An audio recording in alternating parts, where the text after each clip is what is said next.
Vendredi 7 septembre, bonjour à toutes et à tous et bienvenue dans cette nouvelle édition du journal de la rédaction sur Grand Lille TV.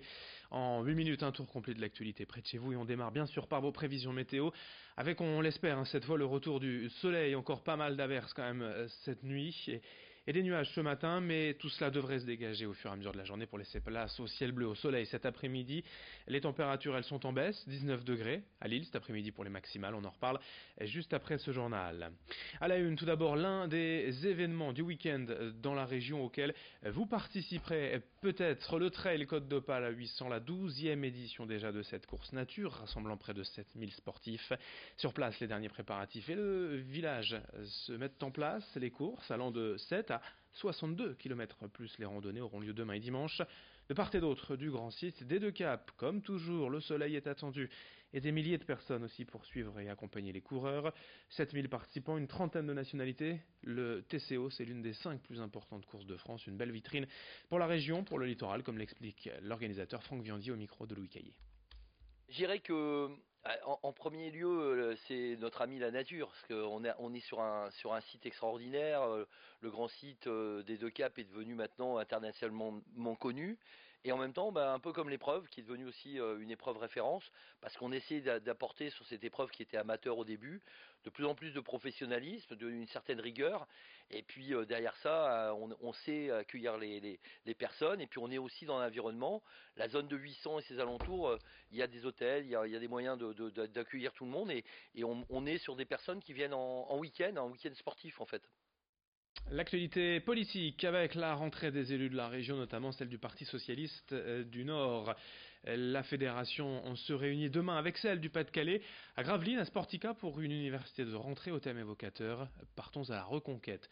Dans la région, le nombre d'adhérents a été divisé par 4 depuis 6 ans. Et aujourd'hui, le PS tente malgré tout de se faire une place dans l'opposition. Les sujets portants ne manquent pas et Martine Filleul, première secrétaire fédérale du Nord, veut croire au renouveau du parti.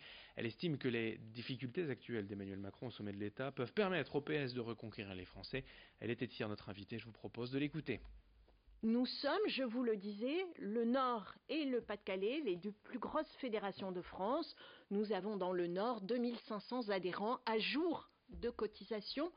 Et il y a, je dois le dire, de nouveaux adhérents qui ne reviennent pas en masse encore, vous vous en doutez bien, mais nous avons des nouveaux adhérents, des déçus du macronisme. Il faut que nous travaillions pour pouvoir être complètement audibles aujourd'hui dans la société française, avec des propositions qui correspondent aux attentes des jeunes, par exemple, qui sont les laissés pour compte du gouvernement d'Emmanuel Macron aujourd'hui.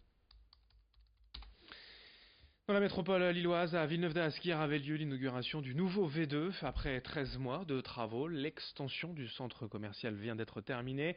19 millions d'euros ont été investis dans ces nouveaux espaces. Cette rénovation voulue pour offrir un centre plus familial, convivial et chaleureux fait la part belle à la lumière et aux belles matières, du bois, de la pierre, du marbre. C'est une nouvelle expérience pour les visiteurs que l'on va également découvrir ensemble au micro de Margot Sailly.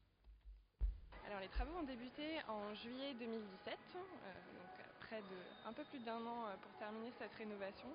Et non, justement, j'étais ravie de pouvoir saisir cette opportunité et accepter le challenge aussi, puisqu'évidemment, en quelques mois, tout finalisé et qu'on soit là tous aujourd'hui réunis pour cette belle inauguration, c'était un sacré challenge, mais relevé avec brio, notamment grâce à toutes les équipes qui ont œuvré très dur. Il y a un énorme travail qui a été fait au niveau de la luminosité, des lumières directes, des blancs froids, des blancs chauds, pour donner cette atmosphère cosy, confortable et hyper agréable. Tout un travail aussi a été fait sur l'acoustique du lieu, pour qu'on se sente bien, et que toute cette atmosphère que reflète V2, c'est pour que les clients s'y sentent bien et y reviennent. En bref, dans l'actualité, attention aux perturbations sur la ligne TGV Lille-Paris durant les 2 prochains week-ends. Les trains seront déviés vers la gare de Lyon au lieu de la gare du Nord, ce qui devrait allonger les trajets d'environ 30 minutes, annonce la SNCF. En sport, en athlétisme, Pierre-Ambroise Boss, champion du monde du 800 mètres l'été dernier, vient de s'engager avec le club du LMA, le Lille Métropole Athlétisme. Il connaît bien ce club puisqu'il s'agit de celui de son entraîneur Alain Ligné, originaire de Tourcoing.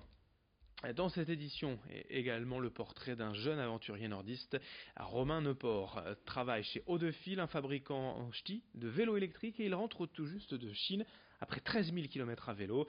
Il a en fait participé à Suntrip, une course de vélo électrique, solaire précisément. Le départ a été donné à Lyon et l'objectif était de relier Canton en Chine, 13 000 km plus à l'est, le tout sans assistance à la force du mollet ou presque, car seule l'énergie solaire était autorisée pour recharger les batteries du vélo à assistance électrique. Ce défi, Romain l'a réalisé en 70 jours à travers plusieurs pays, au contact des populations parfois seules. Une belle aventure qu'il nous raconte au micro de Margot Sey. C'est une course où il faut être autonome, il faut choisir son itinéraire, ça veut dire aussi réfléchir les pays qu'on va traverser, les visas qu'il va falloir prendre, sur les périodes où on pense pouvoir passer avec les rythmes estimés de progression sur le parcours. Il faut après adapter son vélo électrique à l'autonomie solaire. Donc le principe, c'est d'avoir un vélo électrique qui a toujours du courant sans se mettre sur une prise pour charger ses batteries, être autonome avec ses panneaux solaires. On est un peu comme des marins qui recherchent les bons vents. Nous, en fait, on essaye de chercher justement des itinéraires où on peut rouler au soleil pour aller plus vite, plus loin. Et puis dans cette édition, on vous présente également les magasins du futur grâce à la CGI, Laboratoire Régional d'Innovation dans le domaine de la distribution.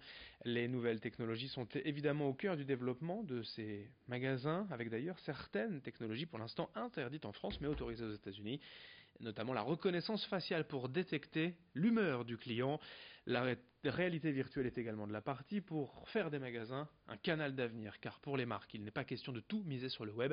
Les commerces de rue ont encore de l'avenir, selon Jean-Baptiste Bricard de la CGI, interrogé pour nous par Lucille Berthe-Constant.